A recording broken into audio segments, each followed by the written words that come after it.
Stability of ଆଟମର ଷ୍ଟାବିଲିଟିଟା କାହା ଉପରେ depend କରି ଦେଖିବା। ଆମର ପରୀକ୍ଷା ଗୋଟେ କୋଶ୍ଚିନ୍ ହେଇଥିବ, ଗୋଟେ କୋଶ୍ଚିନ୍ ହେଇଥିବ 1 2 3 ଚାରିଟା କୋଶ୍ଚିନ୍ ଦେଇଥିବ, ପଚାରିବ ଆଙ୍କ ଭିତରୁ କେଉଁ ଆଟମ୍ଟା ମଲିକୁଲାର ଷ୍ଟେବଲ୍ କେମିତି ଜାଣିବ? ସେଇ ଷ୍ଟାବିଲିଟି ଅଫ୍ ଆଟମ୍ ଦ୍ୱାରା ଜାଣିପାରିବା। ଏଇ stability of atom stability of atom କାହା ଉପରେ ଆମର ଡିପେଣ୍ଡ କଲି? ଷ୍ଟାବିଲିଟି ଅଫ୍ ଆଟମ୍ ମେନଲି 3ଟା effect: inductive effect, hyperconjugation, resonance. ये 3ଟା ଯାକ ଚେନ୍ରେ ବି ଆସିପାରିବ, କାର୍ବନ ଚେନ୍ରେ ବି ଆସିପାରିବ ହେରି,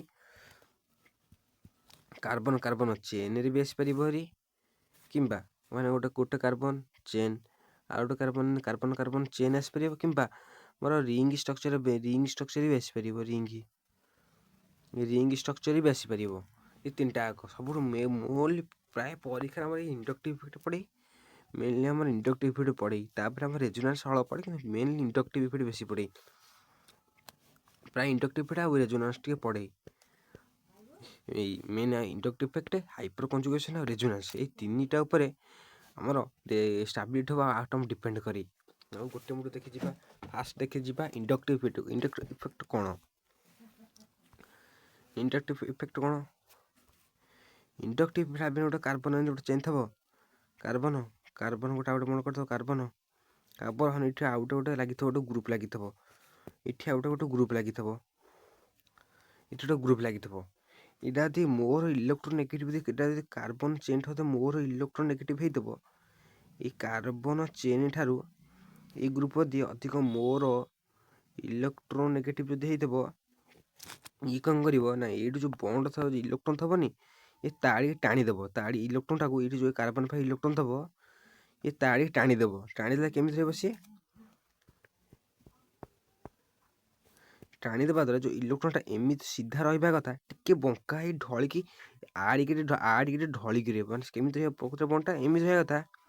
ଯଦି ମୋର ଇଲେକ୍ଟ୍ରୋନେଗେଟିଭ୍ ଗ୍ରୁପ୍ ହେଇଯିବ, ଯଦି ମୋର ଇଲେକ୍ଟ୍ରୋନେଗେଟିଭ୍ ଗ୍ରୁପ୍ ଆସି ଆଡ଼୍ ହେଇଗଲା, କ'ଣ ହେବ ନା, ଏଇ ବଣ୍ଡଟା ଆଡ଼ିକି ଟିକେ ଢଳିକି ରହିବ। ସେ ବଣ୍ଡଟା କେମିତି ରହିବ? ଏବେ ଦେଖ, ବଣ୍ଡଟା ଟିକେ ଏମିତି ରହିବ, ଟିକେ ଢଳିଯିବ। ଏଇ ଗ୍ରୁପ୍ ଆଡ଼ିକି ଢଳିଯିବ ଟିକେ, ହଁ ଏମିତି ଢଳିକି ରହିଯିବ, ଟିକେ ଢଳି ରହିବ। କ'ଣ ହେବ? ଏ ଯେଉଁ ଇଲେକ୍ଟ୍ରନ୍ଟା ଏଠି କ'ଣ ହେଇଥିବ, ଗୋଟେ କାର୍ବନ ଏଠି ଗୋଟେ ତା ଇଲେକ୍ଟ୍ରନ୍ ଦେଇଥିବ, ଏଠି ଗୋଟେ କାର୍ବନ ତା ଇଲେକ୍ଟ୍ରନ୍ ଦେଇଥିବ, ଏଠି କ'ଣ କରିଥିବ, ଇଏ ମୋର ଇଲେକ୍ଟ୍ରନ୍ ତାର ଗୋଟେ ଇଲେକ୍ଟ୍ରନ୍ ଦେଇଥିବ, ଯାହାଦ୍ୱାରା ବଣ୍ଡ ହେଇଥିବ। ଯେହେତୁ ଇଏ ମୋର ଇଲେକ୍ଟ୍ରୋନେଗେଟିଭ୍, ଇଏ ବି ଆର ଇଲେକ୍ଟ୍ରନ୍ ତାର ଟାଣିବାକୁ ଚେଷ୍ଟା କରିବ। ମାନେ ପ୍ରକୃତରେ ଇଲେକ୍ଟ୍ରନ୍ ଆମର କେମିତି ରହିବ? ଏଠି ଯେଉଁ ଇଲେକ୍ଟ୍ରନ୍ଟା ଆମର ରହିବ, ସେ ଆଡ଼ିକି ଟିକେ ଢଳିକି ରହିଯିବ, ଏଇ ଗ୍ରୁପ୍ ଆଡ଼ିକି ଟିକେ ଆସିବ ହେରି, ଯାହାଦ୍ୱାରା ଏମିତି ଆସିବା ଦ୍ୱାରା ବଣ୍ଡଟା ସିଧା ରହିବା କଥା, ସେ ଟିକେ ବଙ୍କା ହେଇକି ଆଡ଼ିକି ଆସିବ। ଏମିତି ସିଧା ରହିବା ଦ୍ୱାରା ଟିକେ ବଙ୍କା ହେଇଯିବ। ଏଇଟା ହେଲା ଇଣ୍ଡକ୍ଟିଭ୍ ଇଫେକ୍ଟ। ଏଇଟା ଗୋଟେ କେସ୍ ହେଇପାରିବ, କିମ୍ବା ଆଉ ଗୋଟେ କେସ୍ ବି ଆସିପାରିବ। କ'ଣ ହେବ ନା, ଆଉ ଗୋଟେ କାର୍ବନ ଚେନ୍ ଦେଇଛି, ଗୋଟେ କାର୍ବନ ଚେନ୍ ଲାଗିଛି। ଭାବିନା ଆଉ ଗୋଟେ ଗ୍ରୁପ୍ ଆସିଲା ହାରି, ଯେଟା କି ମାନେ ଆଉ ଗୋଟେ ଗ୍ରୁପ୍ ଆଇଲା ହାରି, ଯାହା ଗୋଟେ ଗ୍ରୁପ୍ ଆଇଲା, ଯାହା ମାନେ ଆଉ ଗୋଟେ ଗ୍ରୁପ୍ ଲାଗିଲା, ଯେଉଁଠାରେ ଏଇ ଯେଉଁ କାର୍ବନ ଚେନ୍ଟା ନୁହଁ, ଏଇଟା ଯଦି ମୋର ଇଲେକ୍ଟ୍ରୋନେଗେଟିଭ୍ ହେଇଯିବ, ଏଇ କାର୍ବନ ଚେନ୍ ଯଦି ମୋର ଇଲେକ୍ଟ୍ରୋନେଗେଟିଭ୍ ହେଇଯିବ, ସେଇଠୁ କ'ଣ ହେବ ନା, ଏଇଠି ଯେଉଁ ଆଙ୍କର ଯେଉଁ ବଣ୍ଡଟା ଅଛି ନା, ଏଠି ଗୋଟେ ଭାବିନା କ'ଣ ବଣ୍ଡଟା ଏମିତି ହେଇଥିବ, ଏମିତି ଗୋଟେ ଗ୍ରୁପ୍ଟେ ଲାଗିଥିବ,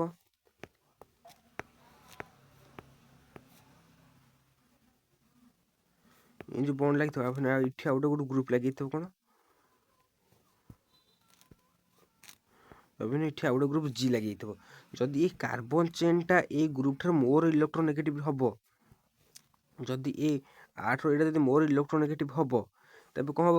ଇଏ ଯେଉଁ ଏଠି କ'ଣ ହେଇଥିବ, ଏଇ କେସ୍ରେ ଇଏ ଗୋଟେ କ'ଣ, ଏଠି ଗୋଟେ କାର୍ବନ ତା ଇଲେକ୍ଟ୍ରନ୍ ଦେଇଥିବ, ଆଉ ଇଏ ଗ୍ରୁପ୍ ତାର ଗୋଟେ ଇଲେକ୍ଟ୍ରନ୍ ଦେଇଥିବ, ଇଏ ଗ୍ରୁପ୍ ବି ତାର ଗୋଟେ ଇଲେକ୍ଟ୍ରନ୍ ଦେଇଥିବ ନା ନାହିଁ? ଯଦି କାର୍ବନଟା ମୋର ଇଲେକ୍ଟ୍ରୋନେଗେଟିଭ୍ ହେବ, ଏଇଟା ମୋର ଇଲେକ୍ଟ୍ରୋନେଗେଟିଭ୍ ହେବ, ଇଏ କ'ଣ ଆର ଇଲେକ୍ଟ୍ରନ୍ ତାଡ଼ି ଟାଣିବ ଦ୍ୱାରା କ'ଣ ହେବ? ଏ ଯେଉଁ ସିଧା ବଣ୍ଡଟା ଏମିତି ରହୁଥିଲା, ବଣ୍ଡଟା ସିଧା ରହୁଥିଲା, ଟିକେ ଢଳିକି ଏମିତି ରହିଯିବ, ଢଳି ରହିବ। କ'ଣ ହେବା ଦ୍ୱାରା ନା, ଏ ଯେଉଁ କାର୍ବନର ଯେଉଁ ଇଲେକ୍ଟ୍ରନ୍ଟା ଏଠି ଥିଲା, ଏଠି ତା କାର୍ବନରେ ରହିଲା, କିନ୍ତୁ ସେ ଯେଉଁ ରହିଲା ଆମର କାହାର, ଏଇ ଯେଉଁ ଗ୍ରୁପ୍ର ତା ଇଲେକ୍ଟ୍ରନ୍ ତାଳି ଟାଣିଦେବ, ଏଠିକି ଆସିବ ଭାରି, ଏଇଟା ଏଠିକି ଆସିବ ଭାରି, ଏମିତି ରହିଯିବ। ଏମିତି ରହିବା କଥା, ମାନେ ଏଠି ଗୋଟେ ଇଲେକ୍ଟ୍ରନ୍ କାହାର କାର୍ବନର ଏଠି ଗୋଟେ ଇଲେକ୍ଟ୍ରନ୍ ରହିବା କଥା, ଆଉ ସେ ଗ୍ରୁପ୍ର ଆଉ ଗୋଟେ ଏଠି ଗୋଟେ ଇଲେକ୍ଟ୍ରନ୍ ରହିବା କଥା। କିନ୍ତୁ ଯେହେତୁ କାର୍ବନ ଚେନ୍ଟାଠୁ ମୋର ଇଲେକ୍ଟ୍ରୋ ନେଗେଟିଭ୍ ହେଇଥିବାରୁ ଇଏ ଏମିତି ରହିବା ଅପେକ୍ଷା ସେ ଯେଉଁ ଇଲେକ୍ଟ୍ରୋନ କାର୍ବନ ତା ଆଡ଼ିକି ଟାଣିଦେବ, ଯାହାଦ୍ୱାରା ସେ ଟିକେ ଢଳିକି ଏମିତି ବଙ୍କା ଟିକେ କାର୍ବନରେ ଢଳିକି ରହିବ। ଯଦି ଗୋଟେ କେସ୍ କ'ଣ ଏମିତି ରହିବ, ଗୋଟେ କେସ୍ କ'ଣ ଆମର ଯଦି ଗ୍ରୁପ୍ଟା ଯଦି ମୋର ଇଲେକ୍ଟ୍ରୋ ନେଗେଟିଭ୍ ହେଇଥିବ, ଇଏ ତା ଆଡ଼ିକି ଇଲେକ୍ଟ୍ରୋନ ଟାଣିବ, ଟିକେ ଢଳିକି ରହିବ, ଅଲଗା ହେବନି, କାର୍ବନ କେ ବଣ୍ଡ ବ୍ରେକ୍ ହେବନି, ଏଠି ଟିକେ ଢଳିକି ରହିବ। ଆଇଦର ଯଦି କାର୍ବନ ଚେନ୍ଟା ଯଦି ମୋର ଇଲେକ୍ଟ୍ରୋ ନେଗେଟିଭ୍ ହେଇଥିବ, ଏ ଗ୍ରୁପ୍ ଠାରୁ ଯଦି ମୋର ଇଲେକ୍ଟ୍ରୋନ ହେଇଥିବ, ଏ ବଣ୍ଡଟା କାର୍ବନ ଆଡ଼ିକି ଢଳିକି ରହିବ। ଏ କାର୍ବନ ଇଲେକ୍ଟ୍ରୋନ ଟାଣିବ, ମାନେ ବଣ୍ଡ ବି ଏଠି ବି ବ୍ରେକ୍ ହେବନି, କେବଳ ଧରିକି ଏମିତି ସିଧା ରହିବା କଥା, ଏମିତି ବଙ୍କା ରହିବ। ବୁଝିଲ, ଏଇଟା ଇଣ୍ଡକ୍ଟିଭ୍ ଇଫେକ୍ଟ, ଏଇଟା ଗୋଟେ ପର୍ମାନେଣ୍ଟ ଇଫେକ୍ଟ। ଯେତେବେଳେ ସେ ଗ୍ରୁପ୍ ଲାଗିଥିବ, ଯେତେବେଳେ ଯେ ଏଇ ଗ୍ରୁପ୍ ଲାଗିନଥିବ, ଏଇ ଯୋଡ଼େ ଗ୍ରୁପ୍ ଯେତେବେଳେ ଲାଗିଥିବ, as long as the group is attach to the carbon chain ଯେତେବେଳେ ଗ୍ରୁପ୍ ଲାଗିଥିବ, ସେତେବେଳେ ଯାଏଁ ଏଇ ଇଣ୍ଡକ୍ଟିଭ୍ ଇଫେକ୍ଟ ଦେଖାଯିବ। ଯେ ସେତେବେଳେ ଯାଏ, ମାନେ ସେତେବେଳେ କ'ଣ ଦେଖାଯିବ, ବଣ୍ଡଟା ଟିକେ ବଙ୍କିକି ରହିବ ଦେଖାଯିବ, ଇଲେକ୍ଟ୍ରୋନ ଟିକେ ଢଳିକି ରହିବ, ସେତେବେଳେ ଦେଖାଯିବ। କେତେବେଳେ, ଯେତେବେଳେ ଗ୍ରୁପ୍ ଥିବ। ଯେତେବେଳେ ଗ୍ରୁପ୍କୁ ଆମେ ରିମୁଭ୍ କରିଦେବା, ଯେତେବେଳେ ଗ୍ରୁପ୍ ଯଦି ରିମୁଭ୍ ହେଇଯିବନି, ବଣ୍ଡ ତାର ଆକ୍ଚୁଆଲ୍ ଯେମିତି ଥିଲା ସେମିତି ସିଧାକୁ ସିଧା ଆସିବ, ସିଧା ବଣ୍ଡ ସିଧା ହେଇଯିବ। ଯେତେବେଳେ ଗ୍ରୁପ୍ କଟିଯିବ, ଯେତେବେଳେ ଗ୍ରୁପ୍ ଆସିବ, ଯେତେବେଳେ ଗ୍ରୁପ୍ ଲାଗିଥିବ ସେତେବେଳେ, ତେଣୁ ଗ୍ରୁପ୍ ଯେତେବେଳେ ଲାଗିଥିବା ଯାଏ ସେତେବେଳେ ଯାଏ ଏମିତି ଇଣ୍ଡକ୍ଟିଭ୍ ଇଫେକ୍ଟ ଦେଖାଯିବ। ତେଣୁ ଏଇଟା ଗୋଟେ ପର୍ମାନେଣ୍ଟ ଇଫେକ୍ଟ। ବୁଝିଲ, ଦେଖ ମାନେ ଆର ଡେଫିନେସନ୍ କ'ଣ ହେଇଯିବ, ମାନେ ଏଠି ଗୋଟେ ପର୍ମାନେଣ୍ଟ, ଏଠି କ'ଣ ହେବ, ଏଠି here the transfer of electron, the shifting of, ଏଠି କ'ଣ ହେବ, ଦି ଶିଫ୍ଟିଂ ଅଫ୍, କ'ଣ ହେବ, the shifting of, shifting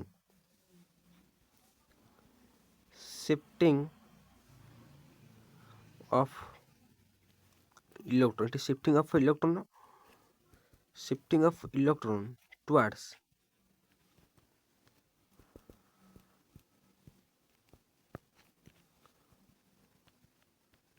towards more electronegative group or atom ମାନେ ଶିଫ୍ଟିଂ ଅଫ୍ ଇଲେକ୍ଟ୍ରୋନ୍ ଶିଫ୍ଟିଂ ହେବ। ଭାବିନି ଯଦି କାର୍ବନ ଚେନ୍ କାର୍ବନ ଗ୍ରୁପ୍ ଲାଗିଥିବ ଗୋଟେ ଗ୍ରୁପ୍, ଯଦି କାର୍ବନଟା ମୋର ଇଲେକ୍ଟ୍ରୋନ୍ ନେଗେଟିଭ୍ ହେଇଥିବ, ଏମିତି ଆଡ଼ିକି ଢଳି ରହିବ। ଗୋଟେ କେସ୍ କ'ଣ ଶିଫ୍ଟିଂ ଅଫ୍ ଇଲେକ୍ଟ୍ରୋନ୍, ଏଇଟା ଯଦି ମୋର ଇଲେକ୍ଟ୍ରୋନ୍ ନେଗେଟିଭ୍ ହେବ, କିମ୍ବା ଯଦି ଏ ଗ୍ରୁପ୍ଟା ଯଦି ମୋର ଇଲେକ୍ଟ୍ରୋନ୍ ନେଗେଟିଭ୍ ହେବ, ଏ ଗ୍ରୁପ୍ଟା ଯଦି ମୋର ଇଲେକ୍ଟ୍ରୋନ୍ ନେଗେଟିଭ୍ ହେବ, ଇଏ କ'ଣ ଆଡ଼ିକି କେମିତି ବଣ୍ଡଟା ଧଳିକି ରହିବ, ଆଡ଼ିକି କେମିତି ଢଳିକି ରହିବ, ଏଇଟାକୁ ହିଁ ଇଣ୍ଡକ୍ଟିଭ୍ ଇଫେକ୍ଟ କୁହାଯାଏ। ତୁମେ କହିବ ଆ ଦ୍ୱାରା ଆମର କେମିତି ଜାଣିବା ଷ୍ଟେବଲ୍ କ'ଣ ଅନଷ୍ଟେବଲ୍ କ'ଣ, ଦେଖ ଏଇଠି ଜାଣିପାରିବା ଆର ଯେଉଁ ଦୁଇଟା ଟାଇପ୍, ସେଇ ଦୁଇଟା ଟାଇପ୍ ଦ୍ୱାରା ହିଁ ଆମେ ଜାଣିପାରିବା। ଦୁଇଟା ଟାଇପ୍ ପଢ଼ି ସାରିଲା ପରେ ଆମେ ଜାଣିଦେବା କେଉଁଟା ଷ୍ଟେବଲ୍ କମ୍ପାଉଣ୍ଡ, କେଉଁଟା ଅନଷ୍ଟେବଲ୍ କମ୍ପାଉଣ୍ଡ। ପୁରା ଇଣ୍ଡକ୍ଟିଭ୍ ଅଧା ଜଣାପଡ଼ିବ, ଇଣ୍ଡକ୍ଟିଭ୍ ପୁରା ପଢ଼ି ସାରିଲା ପରେ ଆମେ ଜାଣିପାରିବା କେଉଁଟା ଷ୍ଟେବଲ୍, କେଉଁଟା ଲେସ୍ ଷ୍ଟେବଲ୍। ଦେଖ ଇଣ୍ଡକ୍ଟିଭ୍ ଇଫେକ୍ଟ ଆମେ ମେନଲି ଦୁଇ ପ୍ରକାର, ଗୋଟେ ହେଲା ପ୍ଲସ୍ ଆଇ ଇଫେକ୍ଟ, ଗୋଟେ ହେଲା ମାଇନସ୍ ଆଇ ଇଫେକ୍ଟ। କେମିତି plus I effect minus I effect କ'ଣ, ଦେଖ ପ୍ଲସ୍ ଆଇ ଇଫେକ୍ଟ କାହାକୁ କହିବା, ଆଉ ମାଇନସ୍ ଆଇ ଇଫେକ୍ଟ କାହାକୁ କହିବା। ଦେଖ ପ୍ଲସ୍ ଆଇ ଇଫେକ୍ଟରେ କ'ଣ ହେବ, ନା ଦେଖ ଯଦି କାର୍ବନ, ମୁଁ କ'ଣ କହୁଥିଲି, ଏଠି ଗୋଟେ କାର୍ବନ ଲାଗିଛି, ଦେଖ ଫାଷ୍ଟ ଦେଖିବା plus effect minus effect. First plus I effect ଦେଖିଦେବ, ଛାଡ଼ plus I first I effect ଦେଖିବା। ପ୍ଲସ୍ ଆଇ ଇଫେକ୍ଟ ମୁଁ କହୁଥିଲି, ଯେତେବେଳେ କାର୍ବନଟା ଲାଗିଥିବ, ଏଠି ଗୋଟେ କାର୍ବନ ଲାଗିଛି, ଯୋଡ଼େ ତିନିଟା ଚାରିଟା, ଭାବିନ ଏଠି ଗୋଟେ ଲାଗିଛି କ'ଣ କହିଲା, ଆଉ ଗୋଟେ ଗ୍ରୁପ୍ ଲାଗିଛି। ପ୍ଲସ୍ ଆଇ ଇଫେକ୍ଟ ଭାବିନ ଏଠି ଗୋଟେ ଗ୍ରୁପ୍ ଲାଗିଛି, ଏଠି ଗୋଟେ ଗ୍ରୁପ୍ ଲାଗିଛି, ହଁ। ଯଦି ଏ କେସ୍ ଯଦି ଏଇଟା ଯଦି କାର୍ବନ ଚେନ୍ଟା ଏଠି ଯଦି ଇଲେକ୍ଟ୍ରୋନ୍ ଏଠି କ'ଣ ଏଇଟା ହେବ ଲେସ୍ ଇଲେକ୍ଟ୍ରୋନ୍ ନେଗେଟିଭ୍ ହେଇଥିବ, ମାନେ ଏଇଟା ଯେଉଁ କାର୍ବନ ଚେନ୍ ଦେଖୁନ, ଏଇଟା ଆଠୁ ମୋର ଇଲେକ୍ଟ୍ରୋନ୍ ନେଗେଟିଭ୍ ହେଇଥିବ, ଏଇଟା ମୋର ଇଲେକ୍ଟ୍ରୋନ୍ ନେଗେଟିଭ୍ ହେଇଥିବ, ଏଇଟା ମୋର ଇଲେକ୍ଟ୍ରୋନ୍ ନେଗେଟିଭ୍ ହେଇଥିବ, ନେଗେଟିଭ୍ ହେଇଥିବ। ଏଇଟା ଟିକେ ଇଲେକ୍ଟ୍ରୋନ୍ ପଜିଟିଭ୍ ହେଇଥିବ, ଆଠୁ ଲେସ୍ ମାନେ ଇଲେକ୍ଟ୍ରୋନ୍ ପଜିଟିଭ୍ ଏଇଟା ହେଇଥିବ, ए केसरे प्लस इफेक्ट माने जो कार्बन चेन गोटे लगी कार्बन चेन आउ जो ग्रुप लगे अटाच हेनी ये ग्रुपटा मेनली टिके इलेक्ट्रो पॉजिटिव होइथबो माने कौन हम से केस कौन हम ना ये जो ग्रुप जेहेतु पॉजिटिव होइथबो आबे कौन जेहेतु इलेक्ट्रो पॉजिटिव होइथबो ये आकु इलेक्ट्रॉन डोनेट करिवो ये आकु कौन करिवो इलेक्ट्रॉन डोनेट करिवो आकु इलेक्ट्रॉन डोनेट करिवो प्लस इफेक्ट इलेक्ट्रॉन डोनेट हुए माने प्लस इफेक्टटा सदा बेला कार्बन चेन को नुह plus effect carbon always carbon chain को प्लस इफेक्ट कौन हम ना प्लस इफेक्ट रे से सदा बेले कार्बन चेन को ये जो कार्बन चेन थबनी से कार्बन सदा बेले से इलेक्ट्रॉन दबो इलेक्ट्रॉन सदा से दबो ता काम होला इलेक्ट्रॉन दबो सदा बेले से इलेक्ट्रॉन दबो मैंने कार्बन चेन को मैंने गोटे कार्बन चेन इठी लगी थबो भाई प्लस इफेक्ट को लगी थबो प्लस इफेक्ट लगी जिवो से सदा कार्बन चेन को ही इलेक्ट्रॉन दबो ए को दबो ए कार्बन चेन को दबो कार्बन चेन को ए को दबो कार्बन चेन को बुझिलो प्लस इफेक्ट आमर भी गोटे ऑर्डर अच्छी देख प्लस इफेक्ट आम ऑर्डर भी गोटे अच्छी प्लस इफेक्ट क्या कहुए मानती प्लस इफेक्ट कौन हुए मन रखी था प्लस साइड जो ग्रुपटा नुह ये ग्रुपटा सदा बेला कार्बन चेन को इलेक्ट्रॉन दब क्या कार्बन चेन को सदा से इलेक्ट्रॉन दब किए प्लस इफेक्ट ये कार्बन चेन को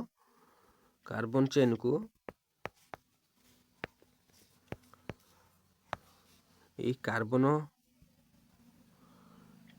चेन को सदा बेले ए ग्रुपटा जदि एटा मोर इलेक्ट्रोनेगेटिव है प्लस इफेक्ट एटा कौन कहूँ प्लस इफेक्ट कथा कहूँ प्लस इफेक्ट रे ये ग्रुपटा सदा बेले आपको यही कार्बन को आसाटा अच्छे यही कार्बन को सदा बेले इलेक्ट्रोन दब प्लस इफेक्ट रे इलेक्ट्रोन दब डोनेट करिवो इलेक्ट्रोन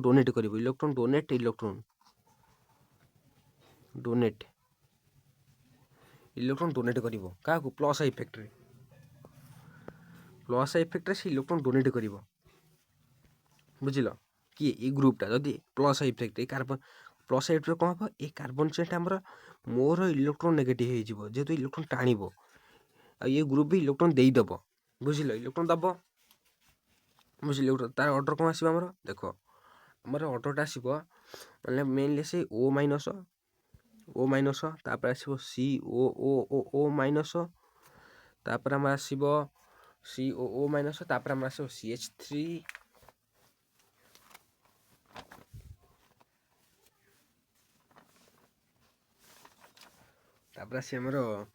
तापर आम आसो कौन ऑर्डरटा आम आसो टर्शियरी ब्यूटाइल अल्कोहल माने CH3 छाड़ तुम खाली CH3 टा मन रख दरकार नहीं छाड़ खाली CH तापर छाड़ मन ऑर्डरटा तापर आसो CH3 टर्शियरी CH3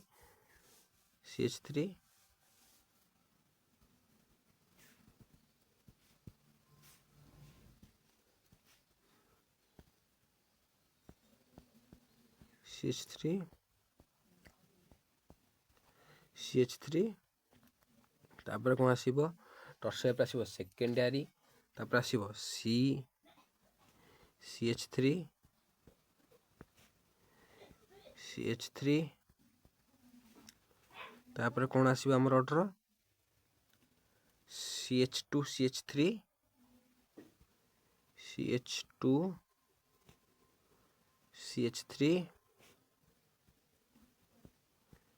तापर कौन आसो CH3 मतलब प्लस इफेक्ट ऑर्डर यहाँ ऑर्डर कार प्लस इफेक्ट यहाँ सब है ऑर्डर कार आग मन रखी प्लस इफेक्ट यहाँ ऑर्डरटा प्लस इफेक्ट यहाँ ऑर्डरटा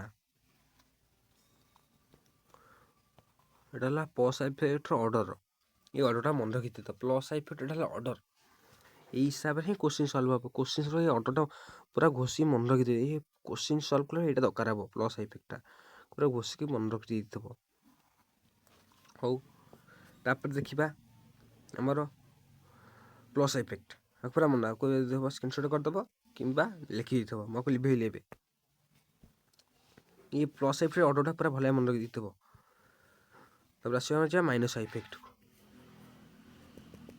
ହଁ ଆଉ ଗୋଟେ କଥା କହିଲେ ଯେଉଁ ପ୍ଲସ୍ ଇଫେକ୍ଟ ଭାବିନ ସବୁଠୁ ଅଧିକ ଜୋରରେ ଇଲେକ୍ଟ୍ରୋନ୍ ଦବ କି ସବୁଠୁ ଅଧିକ ଅକ୍ସିଜେନ୍ ଦବ ତମ କଥା ଅକ୍ସିଜେନ୍ ତ ଇଲେକ୍ଟ୍ରୋନ୍ ନେଗେଟିଭ୍ ସେ ଇଲେକ୍ଟ୍ରୋନ୍ ଦବ କେମିତି କାହିଁକିନା ଏଠି ଅକ୍ସିଜେନ୍ ଉପରେ ମାଇନସ୍ ଚାର୍ଜ ଅଛି ଯେହେତୁ ଅକ୍ସିଜେନ୍ର ମାଇନସ୍ ଚାର୍ଜ ଅଛି ତାର ଧର୍ମ ପୁରା ଉଲ୍ଟିଯିବ ମାଇନସ୍ ଚାର୍ଜ ଥବା ଯୋଗୁଁ ସେ ଇଲେକ୍ଟ୍ରୋନ୍ ଦବ ନହେଲେ ଯଦି ଖାଲି ଅକ୍ସିଜେନ୍ ଥାନ୍ତା ସେ ଇଲେକ୍ଟ୍ରୋନ୍ ଆଣିଥାନ୍ତା ଅକ୍ସିଜେନ୍ ଯଦି ମାଇନସ୍ ଚାର୍ଜ ଆସିବ ସେ ଇଲେକ୍ଟ୍ରୋନ୍ ଦେଇଦେବ ତାପରେ ବେଳକୁ CO ମାଇନସ୍ ତାଠୁ ଲେସ୍ ଦବ ସବୁଠୁ ଲେସ୍ ଦବ କି ଆମର ମିଥାଇଲ୍ ସବୁଠୁ ଲେସ୍ ପରିମାଣ ଇଲେକ୍ଟ୍ରୋନ୍ ଦବ ସବୁଠୁ ହାଇଏଷ୍ଟ ପରିମାଣ କ'ଣ ଦବ O ମାଇନସ୍ ତମର ମେନଲି ଏଇ ଗୋଟେ CH3 ହିଁ ପରୀକ୍ଷାରେ ପ୍ରାୟ ଆସିବ ଏଇ CH3 ଆସେ ଏ CH3 ହିଁ ବେଶୀ ଆସେ CH3 ଆଉ CH2 CH3 ଏଇ ଯୋଡ଼େ ଆସେ ଆଉ ଇଏ ସବୁ କିଛି ଏତେ ଦରକାର ପଡ଼େନି ମେନଲି ଏଇ ଯୋଡ଼େ ହିଁ ଆସେ ଏଇ ଯୋଡ଼କୁ ପୁରା ଇମ୍ପୋର୍ଟାଣ୍ଟ ଭଳିଆ ଦେଖିଥିବ ଏଇ ଯୋଡ଼େ CH2 CH3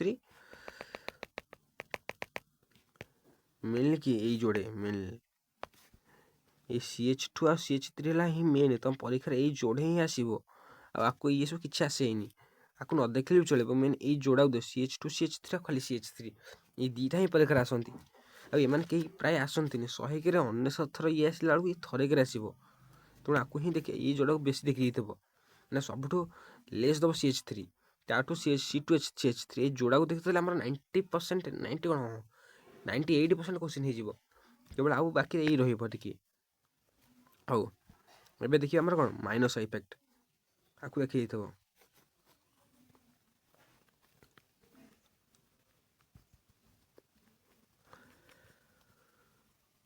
ଏବେ ଆସିବା ମାଇନସ୍ ଇଫେକ୍ଟ କ'ଣ କହିବ ପ୍ଲସ୍ ଇଫେକ୍ଟ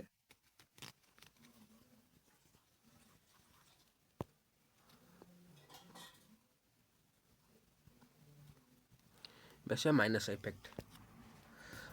ଇଫେକ୍ଟରେ କ'ଣ ହେବ ଆମେ ଗୋଟେ କାର୍ବନ ଲାଗିଛି ଏଇଟା ଗୋଟେ କାର୍ବନ ଚେନ୍ ଏଠି ଆଉ ଗୋଟେ ଗ୍ରୁପ୍ ଲାଗିଛି ये जो ग्रुप लगी ये ग्रुप मेनली मोर इलेक्ट्रोन यहाँ है मोर इलेक्ट्रोन नेगेटिव होता ये कार्बन चेन अपेक्षा यहाँ मोर इलेक्ट्रोन नेगेटिव होता है लेस इलेक्ट्रोन नेगेटिव होता है मोर इलेक्ट्रोन नेगेटिव होता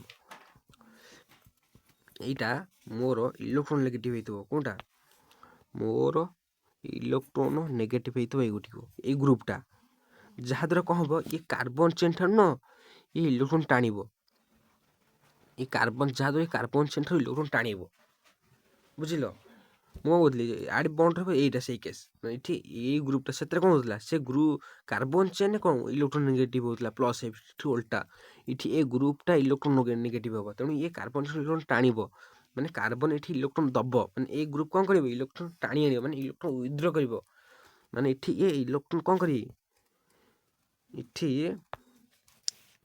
ଇଏ ଇଲେକ୍ଟ୍ରୋନ ୱିଥଡ୍ର କରିବ ଇଲେକ୍ଟ୍ରୋନ ୱିଥଡ୍ର କରିବ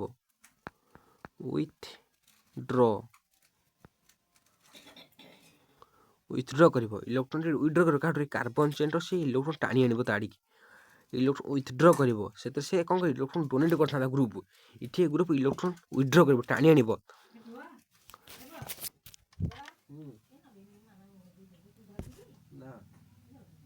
ମୁଁ ରଖିନି ଏବେ ଦେଖିବା ମାଇନସ୍ ଇଫେକ୍ଟ କ'ଣ ଭାବିନି ଆମେ ଯେଉଁ କହୁଥିଲେ କ'ଣ ଗୋଟେ ଗ୍ରୁପ ଲାଗିଥିବ ଏଠି ଯେଉଁ ଗ୍ରୁପ ଲାଗିନଥିବ ଏଠି ଯେଉଁ ଗ୍ରୁପ ଲାଗିଥିବ ଏଇଟା କ'ଣ ଏଇଟା ମୋର ଇଲେକ୍ଟ୍ରୋନ ନେଗେଟିଭ କାହା ତୁଳନାରେ ଏଇ କାର୍ବନ ଚେନ୍ ତୁଳନାରେ ଏଇଟା ତେଣୁ କ'ଣ କରିବ ଯେହେତୁ ଇଏ ମୋର ଇଲେକ୍ଟ୍ରୋନ ନେଗେଟିଭ ହେଇଥିବ ଏ କାର୍ବନ ଚେନ୍ ଠାରୁ ଇଲେକ୍ଟ୍ରୋନ ଏଇ ଆଡ୍ ଠାରୁ ଖାସ କରି ଏଇ ଆଡ୍ ଠାରୁ ସେ ଇଲେକ୍ଟ୍ରୋନ ନେଇଯିବ ଇଲେକ୍ଟ୍ରୋନ କ'ଣ କରିବ ଇଲେକ୍ଟ୍ରୋନ ନବ ତେଣୁ ଏଠି ସେ କ'ଣ କରିବ ଇଲେକ୍ଟ୍ରୋନ ନବ ଏଠି ସେ ଇଲେକ୍ଟ୍ରୋନ ନବ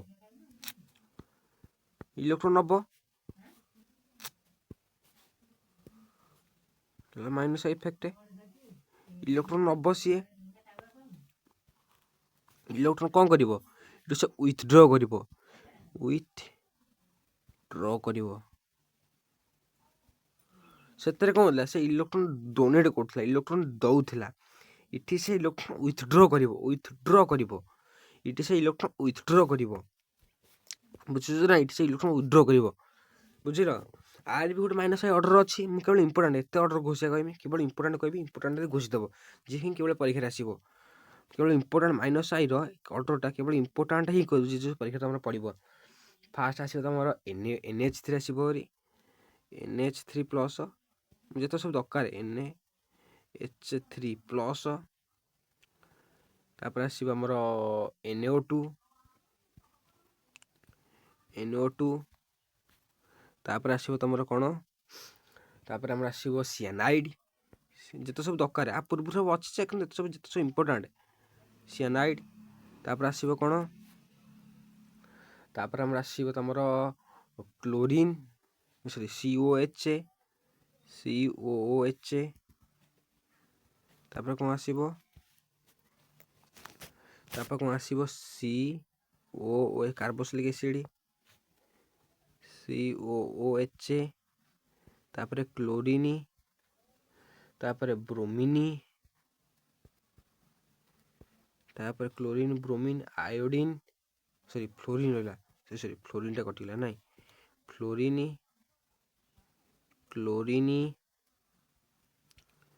ब्रोमीन आयोडीन तापर आयोडीन पर आसो आमर कौन OH अल्कोहल पर आसो एतिक आउ दरकार नहीं आउ अच्छे एतिक मेन ये इम्पोर्टाट ये तक ऑर्डर है इम्पोर्टाट ऑर्डर यही तक ऑर्डर है आम इम्पोर्टाट ऑर्डर क्या प्लस इफेक्ट मैंने सब जोर इलेक्ट्रॉन किए दब सब अधिक माने तुम सब अधिक NH3 प्लस दब कौन जोरे तापर किए दब सब लेस किए दब आम अल्कोहल दब बुझल ना ये ऑर्डर पूरा फुल मन पूरा इम्पोर्टाट ऑर्डर ये तो पूरा इम्पोर्टाट ही ऑर्डर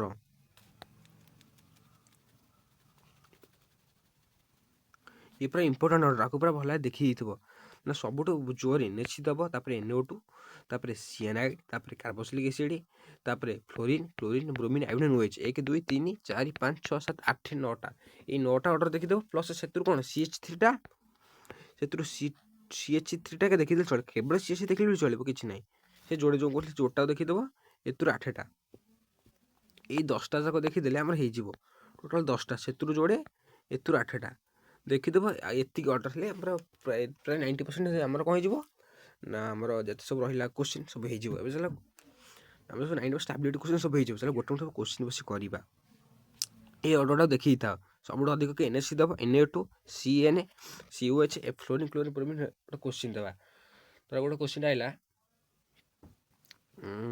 गोटे कार्बन आइला जोड़े दूसरे गोटे कार्बनटा आइला गोटे कार्बन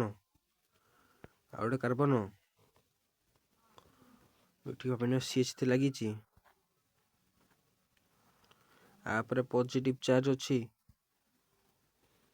जोड़े इठी गोटे CH3 लगी यहाँ गोटे केस 1 2 3 4टा हाँ या गोटे कार्बन आइला प्लस प्लस कार्बन CH3 लगी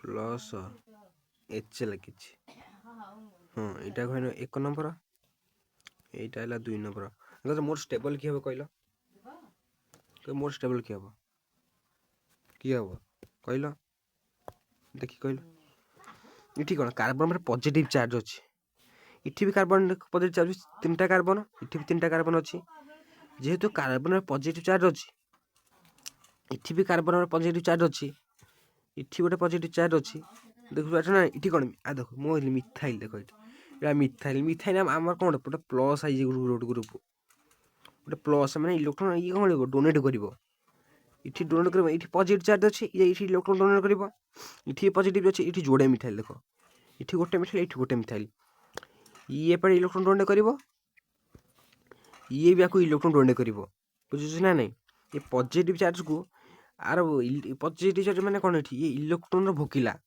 ये भी सही भोकिला इठी आर भोक मिटा दिज मिथाइल अच्छा आर भोक मिटा इठी भी जड़े अच्छी जड़े केवल ये जड़े अच्छे गोटे मिथाइल तेणु ये दिज जिते जोर आ भोक मिटेबे ये से जोर भोक मिटे पार कि अरे तुम भोकिला थब अब तुम ये मुझे अच्छी तुमको भोक हो, तुमको खाइक देवाई 2 जण अच्छा, मत खाइक देवाई जड़े अच्छी भोकिला क्या मिट तुम मिट तुम आग भोक तुम आग अधिक भोकिला भोक तुम भोक मिटे मोर जो भोक मत जड़े दूसरी तुमको 2टा ऑप्शन अच्छे 2 जण देवे तुम अधिक हम ये 3टा लगे 3टा सी अधिक स्टेबल होता तेना अधिक स्टेबल किए आमर यहीटा अधिक स्टेबल अधिक स्टेबल 2 हो ऑर्डरटा कौन आस 1 ऑर्डरटा आम कौन आस 1 ऑर्डरटा आम आस 1 greater than sorry 1 greater than 2 कहीं अधिक ये आपको दवाई 2 जण अच्छा मिथाइल ये मिथाइल हो गला आउ गए क्वेश्चन देखिए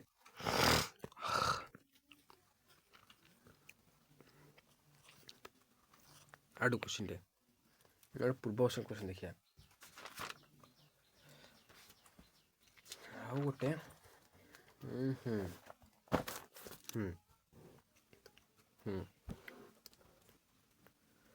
हाँ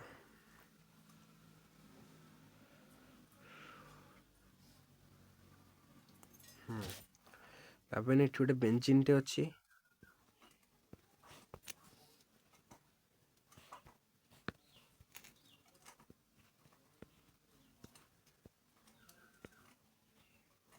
गोटे बेंजीन अच्छी NH2 अच्छी H2 NH2 अच्छी इठी भी से NH2 अच्छी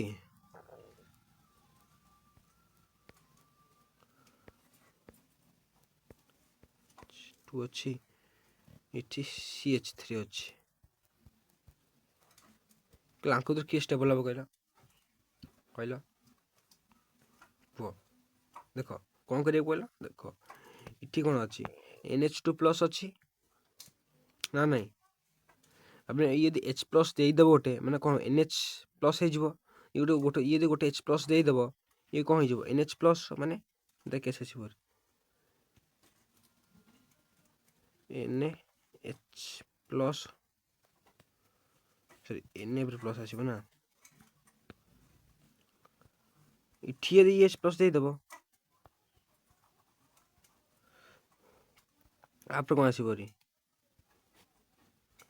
Na प्लस H देख इठी ये पॉजिटिव चार्ज आप अच्छी इठी कौन अच्छी इठी देख इठी गोटे मिथाइल ग्रुप अच्छी मिथाइल कौन कर इलेक्ट्रॉन दब इठी क्यों मिथाइल ग्रुप अच्छी कि किए इलेक्ट्रॉन डोनेटिंग ग्रुप अच्छी कि किसी ना माने आ प्लस चार्ज को मेटाइवाई अरे इलेक्ट्रॉन भोक मेटा गोटे CH3 ग्रुप अच्छी आप किसी अच्छी कि किसी ना तुम किए स्टेबल हो ये अधिक स्टेबल होगा सिंपल तापर आउट क्वेश्चन देखा सब पूर्व वर्ष क्वेश्चन एटा खाली एग्जांपल दे दूँ पूर्व वर्ष क्वेश्चन सब अलग अलग विषय देखिए हो ए जी आउट क्वेश्चन एटा है कौन आ गोटे करदे तापर आम जी हाइपर कंजुगेशन को देखिए जी तापर आम गोटे आउट क्वेश्चन करदे हाउ पिन नंबर आइला HCHA पूर्व वर्ष क्वेश्चन एटा खाली एग्जांपल HC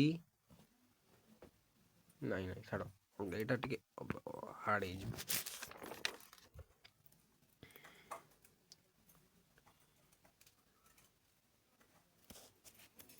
हौ छाड़ अलग क्लास सुविधा देदेवा एती था अलग अलग पी कोर्स कर जमा पड़ जाए एग्जांपल हाइपर कंजुगेशन देखा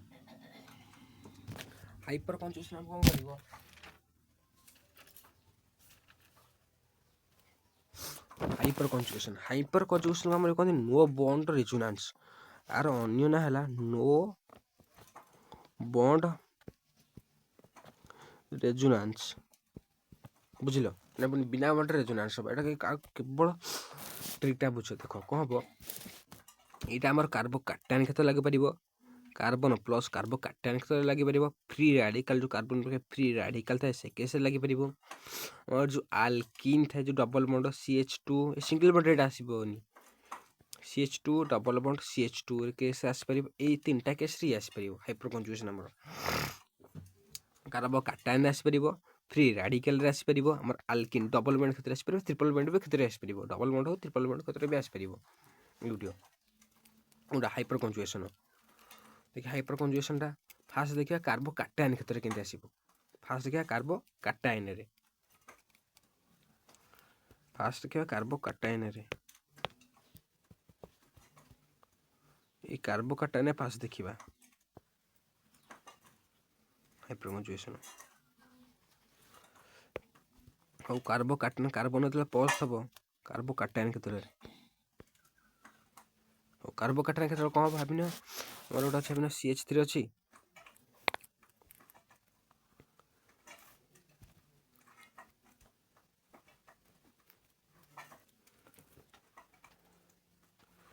ଏଠି ଗୋଟେ CH3 ଅଛି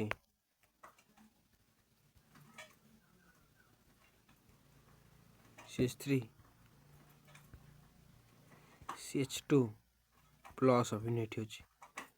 ଏଇଟା କାର୍ବନ ଗୋଟେ ଏଠି ପ୍ଲସ୍ ଚାର୍ଜ ଅଛି ନା ଖୋଲିଲେ କେମିତି ହେବ ତ ମୁଁ ଖୋଲିଦେବି କାର୍ବନ ଏଠି କ'ଣ 3ଟା ହାଇଡ୍ରୋଜେନ୍ ଲାଗିଥିବ ଗୋଟେ ଯୋଡ଼େ 3ଟା ହାଇଡ୍ରୋଜେନ୍ ଲାଗିଥିବ 3ଟା ହାଇଡ୍ରୋଜେନ୍ ଏଠି ଯେଉଁ କାର୍ବନ ଲାଗିଥିବ ଆପଣ କେଟା ଯୋଡ଼େ ହାଇଡ୍ରୋଜେନ୍ ଲାଗିଥିବ ଯୋଡ଼େ ହାଇଡ୍ରୋଜେନ୍ ପ୍ଲସ୍ ଚାର୍ଜ ଯେହେତୁ ପ୍ଲସ୍ ଚାର୍ଜ ଅଛି ଆର ଏଠି ପିଓର ବାଇଟାଲ୍ ଫାଙ୍କା ଥବ ଏଠି ଯେଉଁ ଆପେ ଇଲେକ୍ଟ୍ରନ୍ ଥବ ଆପେ ପିଓର ବାଇଟ୍ ଫାଙ୍କା ଅଛି ଇଲେକ୍ଟ୍ରନ୍ ନାହିଁ ଏଠି ଫାଙ୍କା ଅଛି ଇଲେକ୍ଟ୍ରନ୍ ମାନେ ଆକୁ ଇଲେକ୍ଟ୍ରନ୍ ଦରକାର ମାନେ ଇଏ କ'ଣ ଫାଙ୍କା ଏଠି ମାନେ ପଜିଟିଭ୍ ଚାର୍ଜ କ'ଣ ମାନେ ଇଲେକ୍ଟ୍ରନ୍ ଏଠି ଫାଙ୍କା ଆର ପି ଅର୍ବିଟାଲ୍ ଏଠି କ'ଣ ଫାଙ୍କା ଅଛି ଆର ପି ଅର୍ବିଟାଲ୍ ଏଠି ଫାଙ୍କା ଅଛି ତେଣୁ ଏଠି କ'ଣ ହେବ ଏଠି ଯେଉଁ ହାଇଡ୍ରୋଜେନ୍ ଲାଗିଥିବ ଆ ପାଖରେ କ'ଣ ଏଠି ଯେଉଁ ଦେଖ ହାଇଡ୍ରୋଜେନ୍ ଆମର କେମିତି ଲେଖିଥିବେ ଆର ଗୋଟେ ଅର୍ବିଟାଲ୍କୁ ଭାବିନିଅ ଇଏ ଗୋଟେ ଏମିତି ଲେଖିଥିବ ଓଭରଲାପ୍ ଇଏ କରିଥିବ ଇଏ ଗୋଟେ କ'ଣ କରିଥିବ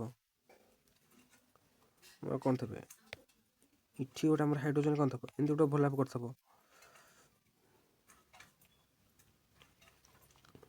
ହାଇଡ୍ରୋଜେନ୍ ଆମର କେମିତି ଥିବ ଏଇଟା ଏମିତି ଥିବ ଏ ହାଇଡ୍ରୋଜେନ୍ ଆମର କ'ଣ ଏମିତି ଥିବ ଏଠି ଗୋଟେ ଥିବ ଇଲେକ୍ଟ୍ରନ୍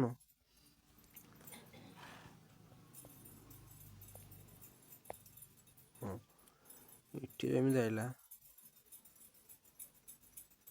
ଏଠି ଯେଉଁ ହାଇଡ୍ରୋଜେନ୍ ଲାଗିଥିବ ଏଠି ବି ଯେଉଁଟା ଆଇଲା ଏଠି ଯେଉଁ ବଣ୍ଡ ଥିଲା ଏଠି ଆର ଯେଉଁ ଏଠି ଅବୟଟା ଫାଙ୍କା ଅଛି ଏଇଟା ଫାଙ୍କା ଅଛି ତେଣୁ ଏଠି ଇଲେକ୍ଟ୍ରନ୍ ଯେଉଁଟା ଫୁଲ୍ ଅଛି ତେଣୁ କ'ଣ ଇଏ ଏଇଠି ଗୋଟେ ବଣ୍ଡ ଏଠି ତିଆରି ଏଠି ଗୋଟେ ବଣ୍ଡ ଏମିତି ତାଙ୍କ ତିଆରି ଇଲେକ୍ଟ୍ରନ୍ କାଉଡ଼ ଏଠି ତିଆରି କରିପାରିବ ଇଏ ଆ ପାଖରେ ଗୋଟେ ଏମିତି ଇଲେକ୍ଟ୍ରନ୍ କାଉଣ୍ଟ ତିଆରି କରିପାରିବ ଇଲେକ୍ଟ୍ରନ୍ କାଉଡ଼ ଇଏ ବି ଫାଙ୍କା ଅଛି ଗୋଟେ କ୍ଲାଉଡ୍ ତିଆରି କରିପାରିବ ବୁଝୁଛ ନା ଏକେ ସେ କେତେଟା କ୍ଲାଉଡ୍ ତିଆରି କଲା ଯୋଡ଼େ ବୁଝୁଛ ନାହିଁ ମାନେ କ'ଣ ଇଆକୁ ଚାହିଁବ ଏଠି ଗୋଟେ ବଣ୍ଡଟା କରିପାରିବ ଏମିତି ଚାହିଁବେ ଯଦି ମିଶିଲେ ଗୋଟେ ବଣ୍ଡଟା ହିଁ ଗୋଟେ କରିପାରିବେ ଡବଲ୍ ବଣ୍ଡ କରିପାରିବେ ବୁଝୁଛ ନାହିଁ ତେଣୁ କ'ଣ ଇଏ କାର୍ବନ ପଜିଟିଭ୍ ଚାର୍ଜ କଟିଯିବ ଇଏ କ'ଣ ହେଇଯିବେ ତା ଦେହରେ କ'ଣ ଫୋନ୍ କରିବେ ଏଇଟା ଆମର କ'ଣ CH3 CH2 bond double bond CH2 ଗୁଡ଼ା ଆମେ ଫୋନ୍ କରିପାରିବେ ଏଇଟା ଏମିତି ଯଦି ଆସିବେ ଯଦି ଯେହେତୁ ଏଇଟା କ'ଣ ଫାଙ୍କା ଥବ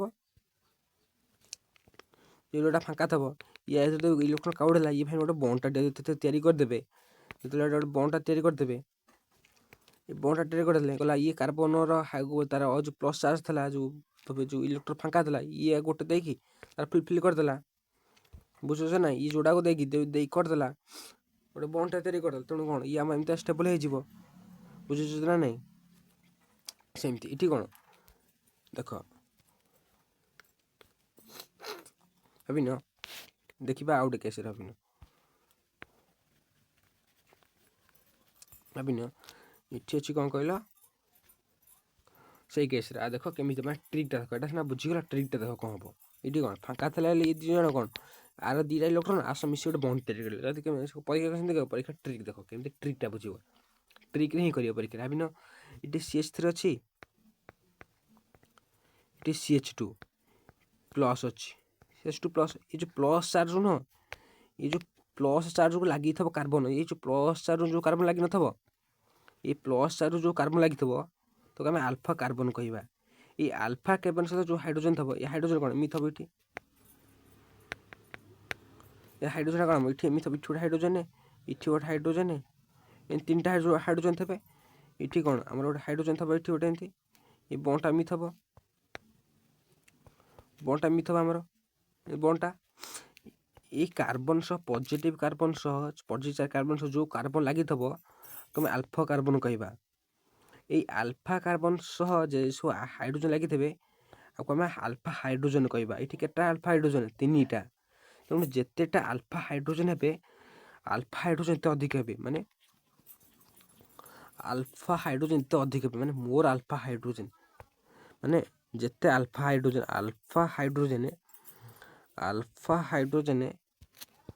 ଯେତେ ଅଧିକ ହେବ ଆମର ଷ୍ଟାବିଲିଟି ସେତେ ଅଧିକ ହେବ। ମାନେ ଏଇ ଯେଉଁ ଆଲଫା ହାଇଡ୍ରୋଜେନ୍ ଯେତେ ଅଧିକ ହେବ ମୋର ଷ୍ଟାବିଲିଟି ବି ସେତେ ଅଧିକ ହେବ। ଏଇଟା ମନେ ରଖିଥିବେ, ଏଇଟା ଗୋଟେ ପଏଣ୍ଟ ବୁଝିଲ। ଏଇ ଆଲଫା ହାଇଡ୍ରୋଜେନ୍ ଯେତେ ଅଧିକ ହେବ, ଏ ତିନିଟା ଅଛି ସେ ଅଧିକ ହେବ।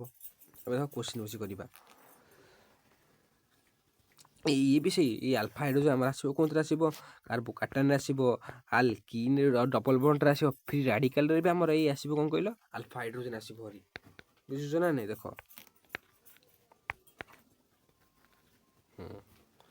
ତାପରେ ଆସିବ କୋଉଟା ଆମର ଧର ଆଇଲା ଗୋଟେ କୋଶ୍ଚିନ୍ ଧର ଗୋଟେ କୋଶ୍ଚିନ୍ ଅଛି CH3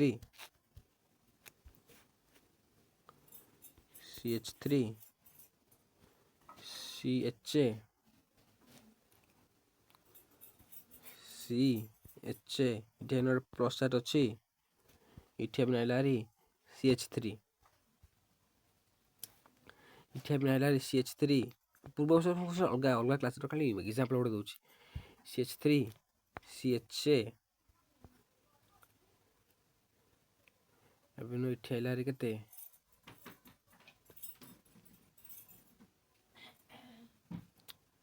ଏଠି ଭାବିନ ଆଇଲା ହାରି CH ଏଠି ପ୍ଲସ୍ ଚାର୍ଜ ଆମର, ଏଠି ଭାବିନ C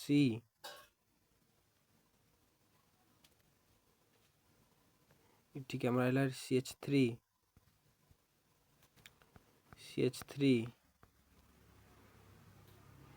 ଏଠି ଭାବିନ CH3 ଆଇଲା ହାରି CH ଆଇଲା ହାରି CH। ଦେଖ ଏବେ କହିଲା ଷ୍ଟେବଲ୍ କିଏ ହେବ? ଆ ପାଖେ ପଜିଟିଭ୍ ଚାର୍ଜ ଆମ ପାଖେ ଷ୍ଟେବଲ୍ କିଏ ହେବ? ଏ ହାଇଡ୍ରୋଜେନ୍ ମୁଁ ଏଇଠି ଲେଖି ଦେଉଛି।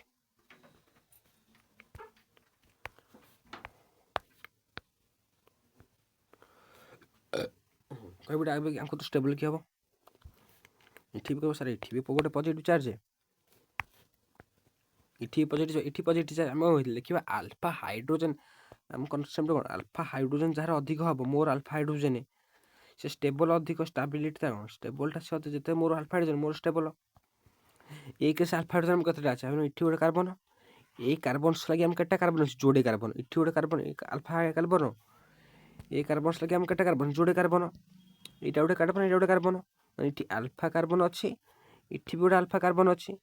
ଏ ଆଲଫା କାର୍ବନ୍ସ ଲାଗି କେତେଟା ହାଇଡ୍ରୋଜେନ୍ ଅଛି? ତିନିଟା। ମାନେ ଏଠି କେତେ? ତିନିଟା ଆଲଫା ହାଇଡ୍ରୋଜେନ୍। ଏ ଆଲଫା କାର୍ବନ୍ସ ଲାଗି କେତେ ହାଇଡ୍ରୋଜେନ୍ ଅଛି? ତିନିଟା ହାଇଡ୍ରୋଜେନ୍। ତିନିଟା ଆଲଫା ହାଇଡ୍ରୋଜେନ୍ ଟୋଟାଲ୍ କେଟା? 6ଟା ଆଲଫା ହାଇଡ୍ରୋଜେନ୍। ଏଠି 6ଟା ଆଲଫା ହାଇଡ୍ରୋଜେନ୍ ଆଇଲା ହାରି, ଏଠି 6ଟା ଆଲଫା ହାଇଡ୍ରୋଜେନ୍ ଆଇଲା ହାରି। ବୁଝୁଛ ନାଇଁ? ଧର ଏଠି ଦେଖ ଏ କାର୍ବନ୍ସ ଲାଗିକି କେଟା ଆଲଫା କାର୍ବନ ଅଛି? ଯୋଡ଼େ। ଏଇଟା ଗୋଟେ, ଏଇଟା ଗୋଟେ, ଏଇଟା ଗୋଟେ ଆଲଫା କାର୍ବନ, ଏଇଟା ଗୋଟେ ଆଲଫା କାର୍ବନ। ଏ ଆଲଫା କାର୍ବନ୍ସ ଲାଗି କେଟା ହାଇଡ୍ରୋଜେନ୍ ଅଛି? କେତେଟା ଆଲଫା ହାଇଡ୍ରୋଜେନ୍ ଅଛି? ନା ତିନିଟା ଆଲଫା ହାଇଡ୍ରୋଜେନ୍। ତିନିଟା ଆଲଫା ହାଇଡ୍ରୋଜେନ୍। ଏ କାର୍ବନ୍ସ ଲାଗିକି କେତେଟା ଆଲଫା ହାଇଡ୍ରୋଜେନ୍ ଅଛି? ଏଠି କେବଳ ଗୋଟିଏ ଆଲଫା ହାଇଡ୍ରୋଜେନ୍ ଅଛି, ଗୋଟିଏ ହିଁ ଆଲଫା ହାଇଡ୍ରୋଜେନ୍ ଅଛି ଏଠି। ଦେଖ ସାର୍ ଏଠି ଅଛି, ଇଏ ଅଛି, ଇଏ ଅଛି। କହ ସାର୍ ତମେ ସେଠୁ କହିବ ସାର୍ ଏଠି ତ ଏଇ କେସ୍ ସାର୍ ଆମର ଏଠି ଆମର ସାର୍ ଏଠି ତ ଇଏ ଗୋଟେ ଆଇଲା ଆମର, ସାର୍ ଇଏ ତ ଅଛି,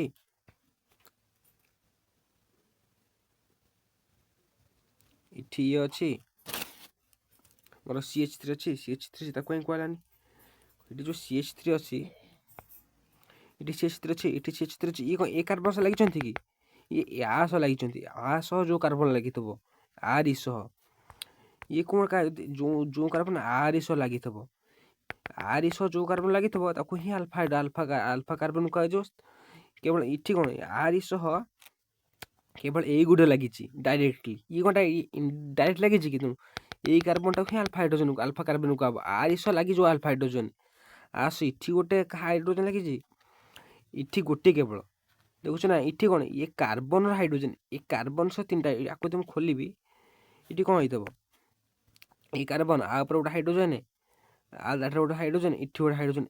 ଏ କାର୍ବନ ସହ ଲାଗିଛି। ଏଇଟା କ'ଣ ଆଲଫା କାର୍ବନ କି? ଏଇଟା ଆଲଫା କାର୍ବନ ନୁହଁ। ଏଇଟା ବି ସେଇଆ। ଏଇ କାର୍ବନ ପାଖରେ କାମ କ'ଣ ଥିବ? ଏଠି ଯେଉଁ କାର୍ବନ ଲାଗିଥିବ ଏ କାର୍ବନ ପାଖରେ ଆମର 3ଟା ହାଇଡ୍ରୋଜେନ୍ ଥିବ।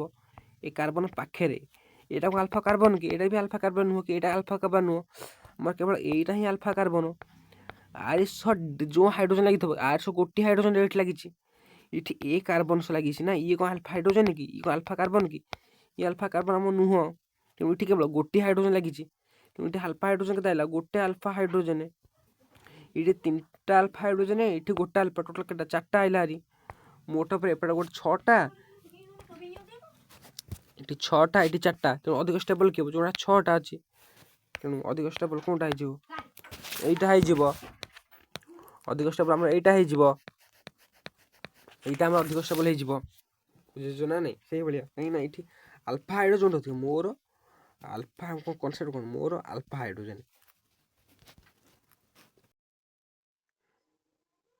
ଯେହେତୁ ମିଥାଇଲଟା ଦେଖ ଆମର କ'ଣ କନସେପ୍ଟ ଲାଗିଥିଲା, ମାନେ ମୋର ଆଲଫା ହାଇଡ୍ରୋଜେନ୍ ଯୋଗୁଁ ଯେଉଁ ମାନେ ମୋର ଆଲଫା ହାଇଡ୍ରୋଜେନ୍ ମାନେ ଷ୍ଟେବଲ୍ କ'ଣ? ମୋର ଆଲଫା ହାଇଡ୍ରୋଜେନ୍ ମୋର ଷ୍ଟେବଲ୍,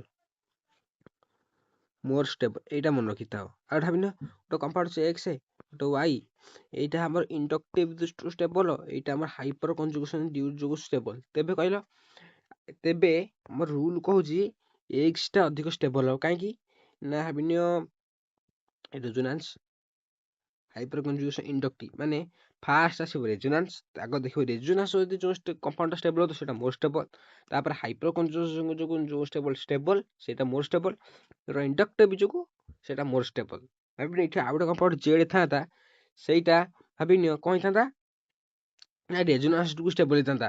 ସେଇଟା କ'ଣ ହେଇଥାନ୍ତା, ମାନେ ଏ ଜେଡ୍ ଠାରୁ ବି ଷ୍ଟେବଲ୍ ହେଇଥାନ୍ତା, ଏକ୍ସ ଠାରୁ ବି ଷ୍ଟେବଲ୍ ହେଇଥାନ୍ତା। ଏଇଟା ଯଦି ରେଜୋନାନ୍ସ ଯୋଗୁଁ ହେଇଥାନ୍ତା, ଏଇଟା ଯଦି ହାଇପର ଯୋଉ କଞ୍ଜୁଗେସନ୍ ଯୋଗୁଁ ହେଇଥାନ୍ତା, ଏଇଟା ଯଦି ଇଣ୍ଡକ୍ଟିଭ ଯୋଗୁଁ ହେଇଥାନ୍ତା, ତେଣୁ ଅର୍ଡର ଥାନ୍ତା ଜେଡ୍ ଗ୍ରେଟର ଦେନ୍ ଏକ୍ସ ଗ୍ରେଟର ଦେନ୍ ୱାଇ। କ'ଣ ହେଇଥାନ୍ତା? এইটা ହେଲା ରେଜୋନାନ୍ସ ଯୋଗୁଁ, ଏଇଟା ହାଇପର କଞ୍ଜୁଗେସନ୍, ଏଇଟା ଇଣ୍ଡକ୍ଟିଭ ଯୋଗୁଁ। ବୁଝୁଛ ନାଇଁ? ଆଗ ରେଜୋନାନ୍ସ ଦେଖିବ, ତାପରେ ହାଇପର କଞ୍ଜୁଗେସନ୍, ତାପରେ ଇଣ୍ଡକ୍ଟିଭ ଦେଖିବ। ଏଇ ହିସାବରେ ଅର୍ଡରଟା ଯିବ। ଦେଖ ଯୋଉଟା ପୂର୍ବ ଆମର ଯୋଉଟା ପୂର୍ବ କ୍ୱେଶ୍ଚିନ୍ ଆମେ କରୁଥିଲେ ମନେ ଅଛି, ହାଇପର କଞ୍ଜୁଗେସନ୍ ପୂର୍ବଟା, ସେଇଥିରେ କ'ଣ ଗୋଟେ ଥିଲା ଇଣ୍ଡକ୍ଟିଭ, ଗୋଟେ ଅଛି, ଗୋଟେ ବି ମିଥାଇଲ ଅଛି। ମୁଁ ସେଇ କ୍ୱେଶ୍ଚିନ୍ଟା ନେଇଛି। ଦେଖ ସେଟା କ'ଣ ଥିଲା ଆମର, କ'ଣ CH ପ୍ଲସ୍ ଥିଲା CH3 ଥିଲା CH3 CH plus CH3 CH3। ଦେଖ ଏଠି ଆର ଆଲଫା, ଦେଖ ଫାଷ୍ଟ ଦେଖିବା ଆମର କ'ଣ, ଫାଷ୍ଟ ଆଲଫା ହାଇପର କଞ୍ଜୁଗେସନ୍। ଦେଖ ହାଇପର କଞ୍ଜୁଗେସନ୍ ଦୃଷ୍ଟିରୁ ଆର 6ଟା ଆଲଫା ହାଇଡ୍ରୋଜେନ୍, ଆର କେଟା ଆଲଫା ହାଇଡ୍ରୋଜେନ୍? 4ଟା ଆଲଫା ହାଇଡ୍ରୋଜେନ୍। ତେଣୁ ଡ୍ୟୁ ଟୁ ହାଇପର କଞ୍ଜୁଗେସନ୍ ଆମେ କ'ଣ କହିବା, 1 2 ହାଇପର କଞ୍ଜୁଗେସନ୍ ଦୃଷ୍ଟିରୁ ଆମେ କ'ଣ କହିପାରିବା, ଆକର୍ଡିଂ ଟୁ ହାଇପର କଞ୍ଜୁଗେସନ୍ ମାନେ କ'ଣ କରିବା,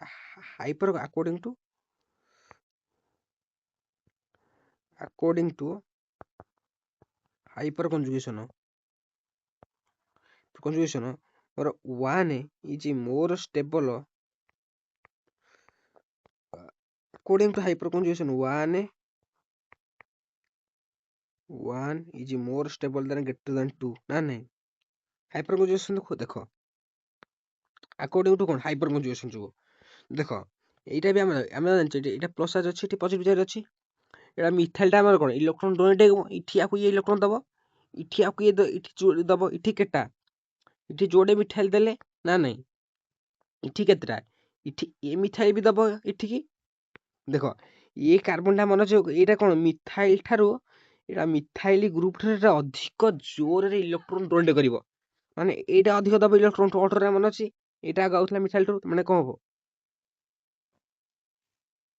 2। ତେବେ କ'ଣ ଆସିବ ଆମର, ମିଥାଇଲ ଠାରୁ ଏଇଟା ଅଧିକ ଜୋରରେ ଇଲେକ୍ଟ୍ରନ୍ ଦେବ, ମାନେ ଆମ ଇଣ୍ଡକ୍ଟିଭ ଦୃଷ୍ଟିରୁ ଅର୍ଡରଟା କ'ଣ ଆସିବ, ଇଣ୍ଡକ୍ଟିଭ ଦୃଷ୍ଟିରୁ ଆମର ଅର୍ଡରଟା ଆସିବ କ'ଣ, ଇଣ୍ଡକ୍ଟିଭ ଦୃଷ୍ଟିରୁ ଆମର ଅର୍ଡରଟା କ'ଣ ଆସିବ କହିଲ, ଇଣ୍ଡକ୍ଟିଭ ଦୃଷ୍ଟିରୁ ଅର୍ଡର ଆସିବ 2 ଗ୍ରେଟର ଦେନ୍ 1। ବୁଝୁଛ ନା ନାହିଁ? ମୁଁ କହିଥିଲି ଯୋଉଟା ଦେଖିବ ହାଇପର, ଆଗ ଦେଖି ହାଇପର କଞ୍ଜୁଗେସନ୍ ଯୋଗୁଁ ଯୋଉଟା ଷ୍ଟେବଲ୍ ସେଇଟା ଅଧିକ ଷ୍ଟେବଲ୍ ହେବ। এইটা ହାଇପର କଞ୍ଜୁଗେସନ୍ ଏଇଟା ଅଧିକ ଷ୍ଟେବଲ୍, এইଟା ଇଣ୍ଡକ୍ଟିଭରୁ ଏଇଟା ଅଧିକ ଷ୍ଟେବଲ୍ ନା ନାହିଁ? ବୁଝୁଛ? ତେବେ ଆମେ କୋଉଟା ଦେଖିବା, କୋଉଟା ଷ୍ଟେବଲ୍ କହିବା? ସେଇଟାକୁ ଯୋଉଟା ହାଇପର କଞ୍ଜୁଗେସନ ତାକୁ ଷ୍ଟେବଲ୍। ତେବେ ଅର୍ଡରଟା କ'ଣ ହବ? ଆଗ ହାଇପର କଞ୍ଜୁଗେସନ ଆସିବ ଭାରି, ତାପରେ ଇଣ୍ଡକ୍ଟିଭ ଆସିବ। ମାନେ କ'ଣ ଆସିବ? ଆଗ ଆସିବ 1, ଆଗ ଆସିବ ଆମର କ'ଣ 1 greater than 2 ଆସିବ ଭାରି। କ'ଣ ଆସିବ? 1 ଆସିବ। ଆଗ ଏଇଟା ଷ୍ଟେବଲ୍ ହାଇପର କଞ୍ଜୁଗେସନ ଯୋଗୁଁ। ଯୋଉଟା ହାଇପର କଞ୍ଜୁଗେସନ ଏଇଟା ଷ୍ଟେବଲ୍ ଆସିବ। ମନେ ରଖିଲ ପଏଣ୍ଟ, ଦିସ୍ ପଏଣ୍ଟ। ଯଦି ରେଜୋନାନ୍ସ କହିଲା ରେଜୋନାନ୍ସ ଷ୍ଟେବଲ୍, ଏଠି ହାଇପର କଞ୍ଜୁଗେସନ କହିଲେ ହାଇପର କଞ୍ଜୁଗେସନ ମୋର ଷ୍ଟେବଲ୍ ହେଲା। ଏ ରେଜୋନାନ୍ସ ଟୁ ଆମେ ନେକ୍ସଟ କ୍ଲାସରେ କରିବା। ରେଜୋନାନ୍ସ ଟୁ ଆମେ ନେକ୍ସଟ କ୍ଲାସରେ ଦେଖିବା। ନେକ୍ସଟ କ୍ଲାସରେ ରେଜୋନାନ୍ସ ଦେଖିବା, ପ୍ଲସ୍ ପୂର୍ବ ବର୍ଷ ଆମର ଯେତେ ସବୁ ହାଇପର କଞ୍ଜୁଗେସନ ଆଉ ଇଣ୍ଡକ୍ଟିଭ ଇଫେକ୍ଟର PI କ୍ୱିଜ୍ ବି କରିବା। ତା ସହିତ ବି ରେଜୋନାନ୍ସରେ ବି PI କ୍ୱିଜ୍ କରିବା। ରେଜୋନାନ୍ସରେ ବି PI କ୍ୱିଜ୍ କରିବା। PI କ୍ୱିଜ୍ ବି ରେଜୋନାନ୍ସରେ ହବ। ବୁଝିଲ? ପୁରା ପରୀକ୍ଷା ଯାହା ସବୁ ଆସିବ, ମୋ ମେନଲି ଆମର ଆସେ ଇଣ୍ଡକ୍ଟିଭ ଦୃଷ୍ଟିରୁ ପ୍ରାୟ ଆସେ ହେରି। ମୋର ଯୋଉ ପରୀକ୍ଷାରେ ପୂର୍ବ ବର୍ଷର ଯୋଉ PI କ୍ୱିଜ୍ ନା ପ୍ରାୟ ଇଣ୍ଡକ୍ଟିଭ, ମୋର ପ୍ରାୟ ଇଣ୍ଡକ୍ଟିଭ ଦୃଷ୍ଟିରୁ ଆସେ। ଇଣ୍ଡକ୍ଟିଭ ଦୃଷ୍ଟିରୁ ଆସିବ ହେରି ଇଣ୍ଡକ୍ଟିଭ। ହଉ, ବାଇ। ନେକ୍ସଟ କ୍ଲାସରେ ଦେଖା ହବା। ଇଣ୍ଡକ୍ଟିଭଟାକୁ ଆକୁ ସବୁ ରିଭିଜନ କରିଦେଇଥିବ, ଯାହାଦ୍ୱାରା ଆମେ ଯେତେବେଳେ PI କରିବା, PI କୁ ଯେତେବେଳେ କରିବା, PI କୁ କରିବା ସୁବିଧା ସବୁ ରିଭିଜନଟା କରିଦେଇଥିବ। ହଉ, ବାଇ, ଥ୍ୟାଙ୍କ ୟୁ।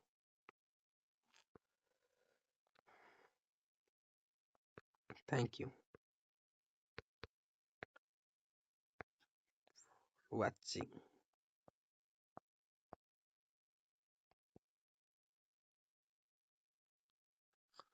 ଆଶା କରୁଛି ଆଜିର ଭିଡ଼ିଓଟା ବହୁତ ଭଲ ଲାଗିଥିବ।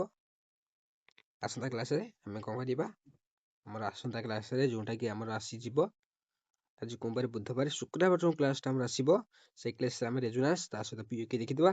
ତେଣୁ ତମେ ତା ପୂର୍ବରୁ ଆଜି ଯେଉଁ ହାଇପର କଞ୍ଜୁଗେସନ ଆଉ ଇଣ୍ଡକ୍ଟିଭର ସବୁ ଯାକ ଦେଖିଦେବା। ଯାହା ଡାଉଟ୍ ରହିଲା କମେଣ୍ଟରେ କରିଦେବା, ମୁଁ କମେଣ୍ଟ ପଢ଼ିକି ଦେଇଦେବି।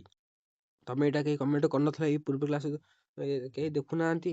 ତେଣୁ ଦେଖିବ, ଟିକେ ଦେଖିକି କମେଣ୍ଟ କରିବ। କମେଣ୍ଟ କର, ସେଇ ହିସାବରେ ମୁଁ ଆଣିବି। ଭାଇ ଡାଉଟ୍ ଯାହା ରହିଲା, କିନ୍ତୁ ପରୀକ୍ଷା ପାଖେଇଲି ନା, ଆଗୁଆ କିଛି କରିବାକୁ ପଡ଼ିବ। ହଉ, ଏବେ ଯାହା ଡାଉଟ୍ ଆସିବ ସବୁ କମେଣ୍ଟ କରିଥିବ 1 ମିନିଟରୁ। ମୁଁ ପ୍ରତ୍ୟେକ ଦିନ ସୋମବାର, ବୁଧବାର, ଶୁକ୍ରବାର ଆଉ ରବିବାର, ସପ୍ତାହ 4 ଦିନ ଆମର କ୍ଲାସ୍ ହବ। ବୁଝିଲ? ଆଉ ଯେତେବେଳେ କ୍ଲାସ୍ ହବ ସବୁ କମେଣ୍ଟ କରିଦେବ। କମେଣ୍ଟ କରିସାରିଲା ପରେ ଆମର ସବୁ ଯେତେବେଳେ ସବୁ କମେଣ୍ଟ ରହିଲା ସବୁ ଗୋଟେ ପଡ଼ି ସବୁ ସମାଧାନ ହବ। ପରୀକ୍ଷା ପାଖେଇଲି ନା। ହଉ, ସବୁ ପ୍ରାକ୍ଟିସ୍ ରଖ।